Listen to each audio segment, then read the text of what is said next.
Welcome back to my YouTube channel. I am Deepali Bisht और आज हम पढ़ने वाले हैं क्लास 11th की पॉलिटिकल साइंस का चैप्टर नंबर फर्स्ट। आज से क्लास 11th के भी सेशन शुरू होने वाले हैं और आपको यहाँ पे क्लास 11th की हिस्ट्री और पॉलिटिकल दोनों ही मिल जाएंगी। अब आपको टाइम टू टाइम 12th के साथ 11th की भी वीडियोस मिलती रहेंगी। अगर आपने चैनल को अभी तक सब्सक्राइब नहीं किया है तो जल्दी से जाके पहले चैनल को सब्सक्राइब कर लीजिए। किस बात का इंतजार कर रहे हो आप सब, ठीक है। और साथ ही साथ आप बेल आइकन को प्रेस जरूर कीजिएगा ताकि जितनी भी नोटिफिकेशन है या फिर आने वाली वीडियो है उनकी नोटिफिकेशन आपको पहले ही मिल जाए। तो ज़्यादा समय ना लेते हुए वीडियो को स्टार्ट करते हैं और क्लास 11th वालों को best of luck. Let's start the video. हमारा फर्स्ट चैप्टर है कॉन्स्टिट्यूशन हाउ एंड वाई, कि किस तरह से हमारा कॉन्स्टिट्यूशन बना, कॉन्स्टिट्यूशन होता क्या है, उसमें क्या क्या उसके फीचर्स होते हैं, फंक्शंस क्या क्या होते हैं, कॉन्स्टिट्यूशन को बनाया किसने था, उस सभी के बारे में। तो इससे रिलेटेड जो भी चीज़ें हम सबको डिटेल में चैप्टर में स्टडी करेंगे। तो फर्स्ट देख लेते हैं सबसे पहले कॉन्स्टिट्यूशन होता क्या है। ठीक है, constitution is a written compact document that comprises of a number of articles about the state specifying how the state to be constituted and what norms it should follow. ये हमें बताता है कॉन्स्टिट्यूशन क्या है। एक कॉम्पैक्ट डॉक्यूमेंट है, एक document है, क्या है, पेजेस पे लिखा ही तो हुआ है ना हमारा कॉन्स्टिट्यूशन। नियम है, उसमें कानून है, लॉज हैं, वो क्या है हमारे पेजेस में लिखे हुए हैं और उन पेजेस को क्या किया, एक डॉक्यूमेंट के फॉर्म में, बुक के फॉर्म में बना दिया गया है। तो ये क्या है, कॉम्पैक्ट डॉक्यूमेंट है। ठीक है, that comprises of a number of articles, जिसमें बहुत सारे आर्टिकल्स होते हैं। ठीक है, अबाउट द, किस बारे में होते हैं वो articles, about the state specifying how the state to be constituted, वो स्टेट को मार्गदर्शन करते हैं उसका कि किस तरह से उसे काम करना है। ठीक है, and what norms it should follow, और उसे क्या क्या नियम कानून फॉलो करने हैं। तो वो होता है हमारा कॉन्स्टिट्यूशन। आगे समझ में क्लियर हो गया होगा। Next one is it was implemented on 26 it नहीं आएगा, इंडियन कॉन्स्टिट्यूशन आएगा, इंडियन, क्योंकि हम सिंपल कॉन्स्टिट्यूशन की बात करें, इंडिया की बात नहीं कर रहे थे, तो हमें स्पेशली मेंशन करना पड़ेगा। Indian constitution was implemented on 26 of Jain 1950। India का जो कॉन्स्टिट्यूशन था हमारा, वो कब से लागू हुआ था, कब से इम्प्लीमेंट हुआ था, वो हुआ था हमारा 26 जनवरी 1950। हालांकि वो लिख पहले ही लिया था हम लोगों ने, जो हमारे कॉन्स्टिट्यूशन ड्राफ्टर्स थे उन्होंने पहले ही लिख लिया था, बट ये जो लागू हुआ था, एक्ट में आया था, जो ये कब आया था, 26 जनवरी 1950। तो ये अगर आप पॉलिटिकल के बच्चे हैं तो आपको ये पक्का पता होना चाहिए। ठीक है, next one is constituent assembly. Constituent assembly क्या होती है, अ ग्रुप ऑफ पीपल, कुछ लोगों का ग्रुप होता है, which makes the constitution of any country, जो किसी भी कंट्री का कॉन्स्टिट्यूशन बनाते हैं, संविधान बनाते हैं, वो होती है हमारी कॉन्स्टिट्यूएंट असेंबली।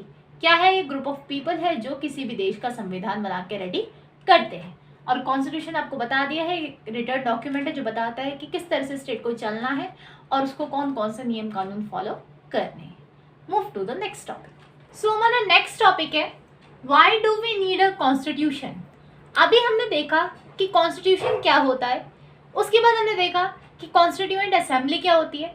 अब हमें देखना है कि कॉन्स्टिट्यूशन की कॉन्स्टिट्यूशन बनाने का कारण क्या है, उसके पीछे क्या रीजंस है कि हमें कॉन्स्टिट्यूशन लेना पड़ता है या कॉन्स्टिट्यूशन बनाना पड़ता है।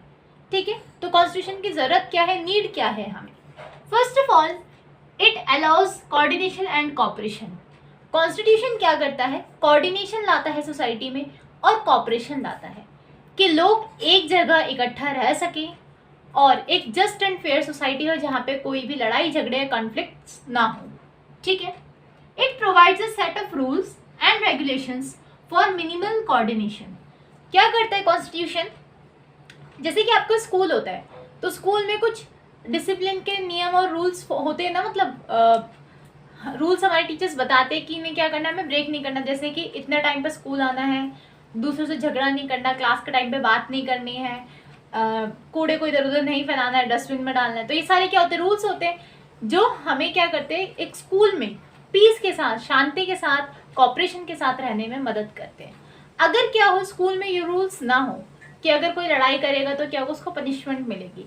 तो हर कोई क्या करेगा, अपने मसले खुद सॉर्ट आउट करने लग जाएगा, लड़ाई झगड़ा करने लग जाएंगे, ठीक है, फिर तो टीचर की जरूरत ही नहीं है।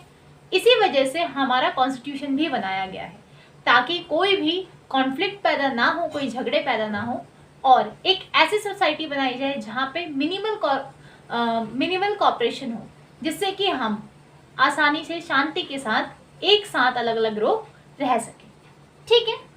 It accommodate social diversity. अब हमारे इंडिया है, जैसे कि यहाँ पे तो कितनी सारी डाइवर्सिटी है ना, विभिन्नता है, अलग अलग रिलीजन के लोग रहते हैं, लैंग्वेजेस के लोग रहते हैं। अब इतने सारे लोग एक जगह पे रह रहे हैं, तो कहीं ना कहीं या चार बर्तन होते हैं वो सब बजते ही है ना, तो कहीं ना कहीं झगड़े तो होंगे। तो इन झगड़ों को कम करने के लिए और एक कोऑपरेटिव सोसाइटी बनाने के लिए कॉन्स्टिट्यूशन का होना बहुत ज़्यादा ज़रूरी है, ठीक है। Second one is specification of decision making, कि कौन डिसीजन बनाएगा इस बारे में स्पेसिफाई करना, सही से बताना, ठीक है। It specify who has the power to make the decision in a society. Constitution ही हमें बताता है, हमारा संविधान हमें बताता है कि हमारी सोसाइटी में, हमारी कंट्री के अंदर कौन किसके पास ये पावर है डिसीजन बनाने की, ठीक है, डिसीजन लेने की, कि पूरी कंट्री के लिए कौन नियम कानून बनाएगा, कौन डिसीजन लेगा, फैसले लेगा। सो हमारा नेक्स्ट टॉपिक है process of constitution making in India. किस तरह से हमारा कॉन्स्टिट्यूशन बन के तैयार हुआ था, इस बारे में अब हमें देखना है। कॉन्स्टिट्यूशन के जो हमारे फंक्शंस थे या फिर उसकी जो नीड्स थी, उसको हम ऑलरेडी पढ़ चुके हैं। अब इस टॉपिक पे आते हैं। The Constitutional Assembly was elected by proportional representation in 1946 on 9th December. In 1946, on 9th December, Constitution Assembly was reassembled and held its first meeting. अब क्या हुआ था देखो, जो हमारी कॉन्स्टिट्यूशन था वो किसने बनाया था, कॉन्स्टिट्यूशन असेंबली ने बनाया था, मतलब कॉन्स्टिट्यूएंट असेंबली ने बनाया था। कॉन्स्टिट्यूएंट असेंबली क्या होती है ऑलरेडी बता चुकी हूँ, ग्रुप ऑफ पीपल जो क्या करते हैं, किसी भी कंट्री का कॉन्स्टिट्यूशन बनाते हैं, ठीक है। जो कॉन्स्टिट्यूशनल असेंबली थी, जो कॉन्स्टिट्यूएंट असेंबली थी हमारी, वो किस बेसिस पे इलेक्ट हुई थी, प्रोपोर्शनल रिप्रेजेंटेशन, कि मतलब आपको जितने वोट्स मिले हैं उस हिसाब से आपको सीट्स मिलेंगी, ठीक है। इस हिसाब से जो हमारी कॉन्स्टिट्यूएंट असेंबली है वो इलेक्ट हुई थी, उसके मेंबर्स इलेक्ट हुए थे इन 1946। कब हुए थे, 1946 में। ऑन 9 दिसंबर 1946 में 9 दिसंबर को क्या हुआ था, ये कॉन्स्टिट्यूएंट असेंबली फिर से रीअसेंबल हुई थी। जो हमारी कॉन्स्टिट्यूएंट असेंबली प्रोपोर्शनल रिप्रेजेंटेशन के बेसिस पे बनी थी, 9 दिसंबर को 1946 में ये फिर से क्या हुई थी, रीअसेंबल हुई थी, दोबारा से अरेंज हुई थी, and held it's first meeting, और इसी दिन 9 दिसंबर को ही इसकी पहली मीटिंग भी कंडक्ट की गई थी, ठीक है।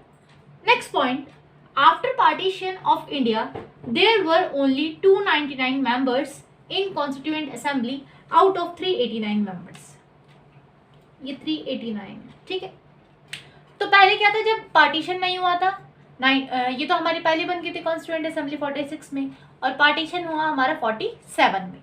तो जब तक पार्टीशन नहीं हुआ था तब तक कितने मेंबर्स थे इसमें, 389। कितने थे, 389। बट जैसे ही इंडिया और पाकिस्तान अलग अलग हुए, इंडिया से पाकिस्तान क्या हो गया, सेपरेट हो गया, उस टाइम पे हमारी कॉन्स्टिट्यूएंट असेंबली भी क्या हो गई थी, दो पार्ट्स में डिवाइड हो गई थी, जिसमें से कुछ लोग कहाँ चले गए थे, पाकिस्तान की कॉन्स्टिट्यूएंट असेंबली में, बाकी किस में रह गए थे, इंडिया में। तो कितने मेंबर रह गए थे इंडिया में, 299 मेंबर्स आउट ऑफ 389 मेंबर्स, ठीक है। Next one, it was composed on the recommendation of the cabinet mission. जो हमारी कॉन्स्टिट्यूएंट असेंबली है, ये किस बेस पे बनाई गई थी, किन की रिकमेंडेशन या किन की सजेशंस पे बनाई गई थी, ये बनाई गई थी हमारी कैबिनेट मिशन। ये हमारा कैबिनेट मिशन इंडिया में आया था, इसने कहा था कि क्या करो, आप अपने कॉन्स्टिट्यूएंट असेंबली बनाओ और उनसे कहो कि आपके कंट्री के लिए कॉन्स्टिट्यूशन तैयार करके दे। तो उनकी सजेशन पे, उनकी रिकमेंडेशन पे क्या बना था, हमारी कॉन्स्टिट्यूएंट असेंबली बन के तैयार हुई थी। Pandit Jawaharlal Nehru represented the objective resolution in the constituent assembly in 1946 11 दिसंबर। अब जो पंडित जवाहरलाल नेहरू थे, तो क्या हुआ, मीटिंग शुरू हुई हमारी कॉन्स्टिट्यूएंट असेंबली की। फिर 9 दिसंबर को तो बनी थी, 11 ही दिसंबर को जो हमारे फर्स्ट प्राइम मिनिस्टर थे पंडित जवाहरलाल नेहरू जी, उन्होंने क्या किया था, कॉन्स्टिट्यूएंट असेंबली में सबसे पहले ऑब्जेक्टिव रेजोल्यूशन पेश कर दिया था। अब ऑब्जेक्टिव रेजोल्यूशन क्या था? ऑब्जेक्टिव रेजोल्यूशन जो हमारा प्रियम्बल है उसमें जितनी भी बातें वो ऑब्जेक्टिव रेजोल्यूशन की है। मतलब कि हमारा जो कॉन्स्टिट्यूशन है उसका ऑब्जेक्टिव है क्या मेनली, कि हमें सोसाइटी में इक्वालिटी लानी है, फ्रीडम लानी है, मतलब लिबर्टी लानी है, जस्टिस लाना है और सॉवरेन रखना है हमें अपनी कंट्री को। तो इन सब चीज़ों के बारे में जो डिफाइन किया गया था, पूरा बताया गया था, ये था हमारा ऑब्जेक्टिव रेजोल्यूशन। ठीक है, तो कब आए थे? 11 दिसंबर 1946 को इसे प्रेजेंट किया गया था। After a long debate and discussions our constitution was made on 26 of November 1949। बहुत ही लंबी डिस्कशंस के बाद, डिबेट के बाद क्या हुआ, हमारा कॉन्स्टिट्यूशन बन के तैयार हो गया। कब बन के तैयार हुआ? 26 ऑफ नवंबर 1949 में।